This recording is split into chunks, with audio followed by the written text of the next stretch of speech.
사울이 이스라엘 나라의 초대 왕으로 세움을 받고서 그가 처음에는 겸손하게 하나님이 하신 일들을 드러내고 그가 왕으로서의 자신의 자리를 잘 지키면서 잘 감당했는데 그가 왕위로 즉위하고 나서 그렇게 긴 시간이 지나지 않아서 하나님 앞에 큰 범죄를 행하게 되었습니다. 하나님이 엄격하게 금하셨던 그런 범죄 사건들을 행하면서 그가 하나님을 버리게 되고 또 그럼으로써 하나님께로부터 그가 버림을 받아 실질적으로 하나님이 사울을 세운 것을 후회하셨다 표현들이 등장합니다. 얼마 되지 않아서 하나님은 사무엘을 통해서 다윗에게 기름을 부어서 그를 이스라엘의 왕으로 세우시지만 이렇게 된 시간이 되고 나서도 참 많은 시간들이 흘러가는 겁니다. 사울에게는 40년 동안을 이스라엘 나라를 다스리게 되는 기회를 주신 거예요. 그러니까 그 많은 세월들을 그가 왕으로서 이스라엘을 섬기게 되고 그 시간이라고 하는 것은 그가 언제든지 하나님 앞에 돌이킬 수 있는 그런 많은 기회로 여전히 그에게 주어졌던 시간들이라고도 볼 수 있는데 그는 악령에 사로잡혀서 끊임없이 충신이었던 다윗, 하나님의 편에서 나라를 위하고 왕을 위했던 그런 다윗을 그토록 시기하고 미워하고 국가적인 그런 권력과 힘을 사용해서 자기 개인적인 복수를 위해서 얼마나 많은 그런 잘못된 통치를 했는가 하는 것들을 우리가 지난 여러 시간들을 통해서 함께 읽어왔습니다.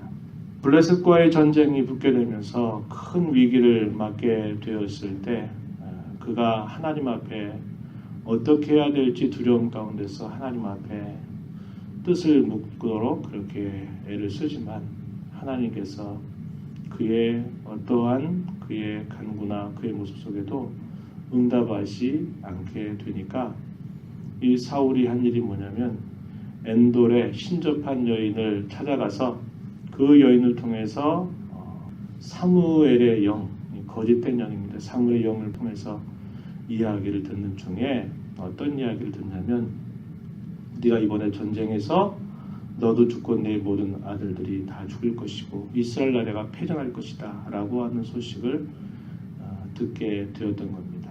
이 이야기가 사무엘상 28장에 보면은 이 내용들이 소개가 되고 있는 것입니다.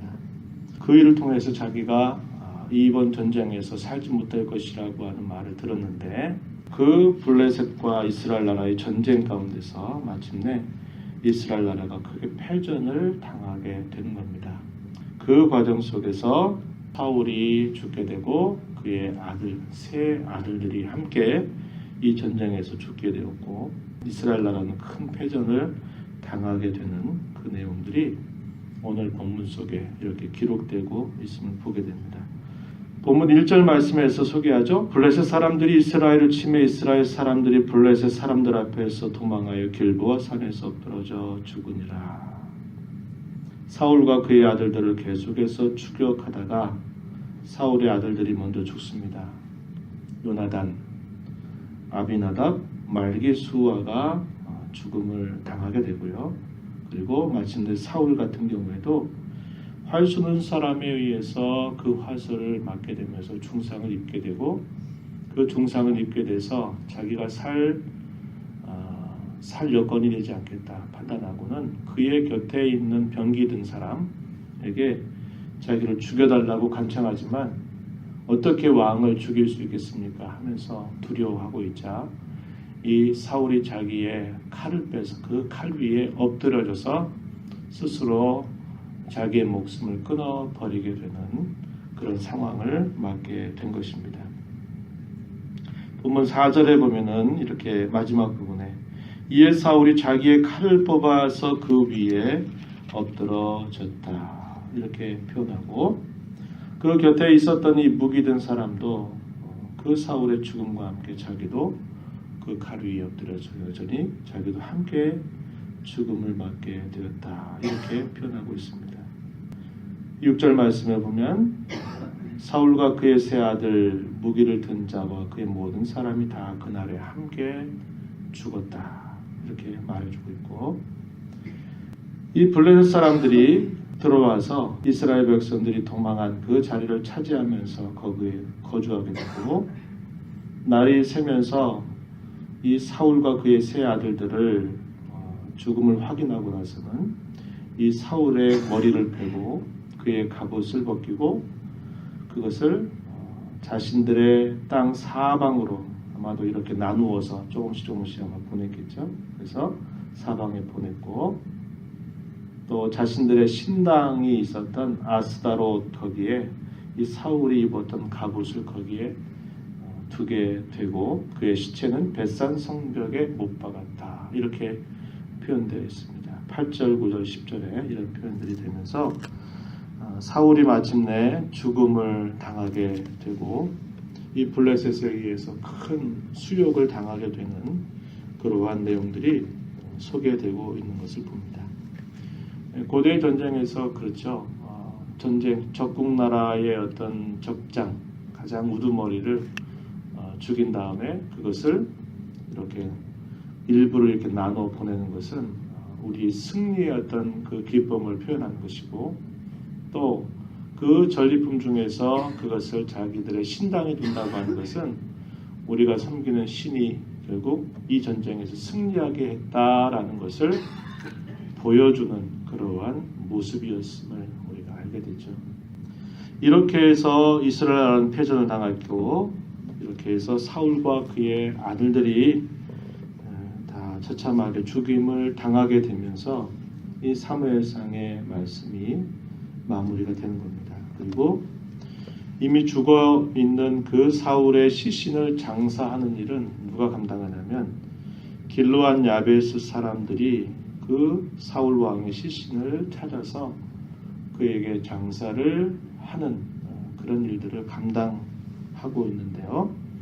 그게 본문 11절부터 13절에 표현되고 있습니다. 옛적에 사울이 왕으로 있으면서 암몬 사람 왕이었던 나하스가 이스라엘 이 지역 길르앗 야베스 지역을 침공할 때 바로 이 암몬을 치면서 이 주민들을 보호하였던 때가 있었습니다. 이 내용이 사무엘상 11장에 보면은 그러한 내용들이 나타나요. 그래서 이 길르앗 야베스 사람들이 그 왕으로부터 돌봄을 받고 사랑을 받았던 것을 기억하면서 이 사울 왕의 그러한 장례를 이들이 치러주는 그런 내용들이 오늘 본문 끝부분에 표현되고 있는 것을 우리가 보게 되죠. 이스라엘 나라가 패전했다라는 것은 그들이 섬기는 하나님이 이 블레셋에 섬기는 신에게 패전했다, 그렇게 인식할 일이 아닙니다. 그것은 하나님께서 이스라엘 나라, 특별히 하나님께로부터 왕의 기회를 받아서 그 왕으로 섬겼던 사울의 끊임없는 불순종과 거역에 대한 하나님의 역사 심판입니다. 그 심판을 행하실 때 하나님이 블레셋 나라를 도구로 써가지고 사울과 그의 왕과 그리고 이스라엘 나라의 그런 범죄를 하나님이 심판하신 것이지, 이 사건이 블레셋 사람들이 여기는 것처럼 이스라엘의 신이 우리보다 약하다, 이것을 나타내는 것이 결코 아니다 하는 겁니다.